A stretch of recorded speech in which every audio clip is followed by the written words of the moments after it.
আসসালামু আলাইকুম everyone. I hope সবাই অনেক ভালো আছেন। আজকে নিয়ে আসলাম ঝিঙ্গে দিয়ে দারুণ মজার ২টি রেসিপি। তো চলুন দেখে নিই। এখানে আমি দেখতে পাচ্ছেন আম ঝিঙ্গেগুলো ঝিঙ্গের ছিলকা দিয়ে একটা রেসিপি করব আর ঝিঙ্গে ভাজি করব। তো ঝিঙ্গের ছিলকেগুলো হয়তো ভাবছেন জীবনেও খাইনি বা দেখিনি। আমিও আগে খাইনি, আমিও প্রথম। আমি একজনকে মানে ইউটিউবে দেখেছি করতে এভাবে, তো তাই আমি আসলে ভাবলাম যে আমিও একদিন করে দেখি আসলে কেমন।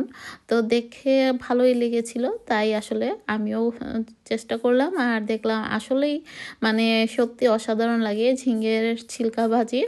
একদম পটল ছিলকা যারা খেয়েছেন ঠিক তেমনই, তবে পারলে তার চেয়েও মজা।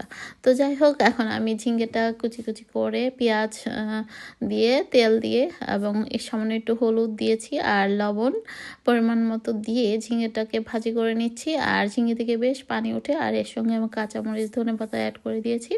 তো এই তো এটা হতে থাক। আর ওখান দিয়ে আমি ঝিঙ্গের ছিলকাটাকে কিন্তু একটু মোটা করে কেটেছি।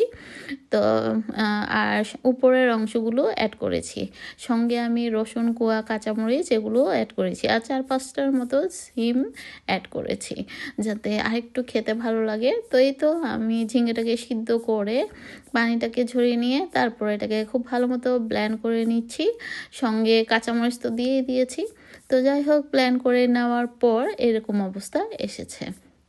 তো এটাকে এখন আমি ভাজতে চলে আসলাম। তো ভাজার জন্য এখানে আমি একটা হাঁড়িতে সামান্য পরিমাণে তেল, বেশ কিছু পেঁয়াজ কুচি দিয়ে সামান্য একটু হলুদ গুঁড়ো দিলাম আর সামান্য পরিমাণ করে মরিচ গুঁড়ো, ধনে জিরা এগুলো আমি অ্যাড করেছি যাতে ঝিঙ্গের ভর্তা বা ভাজিটা মানে খোসা খেতে ভালো লাগে। আর সঙ্গে সামান্য লবণ, আর সিদ্ধ করার সময় কিন্তু আমি কোনো লবণ অ্যাড করিনি। তো লবণটা আপনার টেস্ট বুঝেই অ্যাড করে দিবেন। তো মশলাটাকে একটু কষিয়ে নেওয়ার পর আমি এর মধ্যে বেটে রাখা ঝিঙ্গেটা দিয়ে দিলাম বা ব্লেন্ড করে রাখা, আপনারা চাইলে কিন্তু পুতায়ও বেটে নিতে পারেন। তো যাই হোক, এটাকে খুব ভালো মতো ভেজে নিতে হবে আর বেশ কিছু ধনেপাতা অ্যাড করতে হবে, পানিটা যতক্ষণ না ড্রাই হয়ে আসে।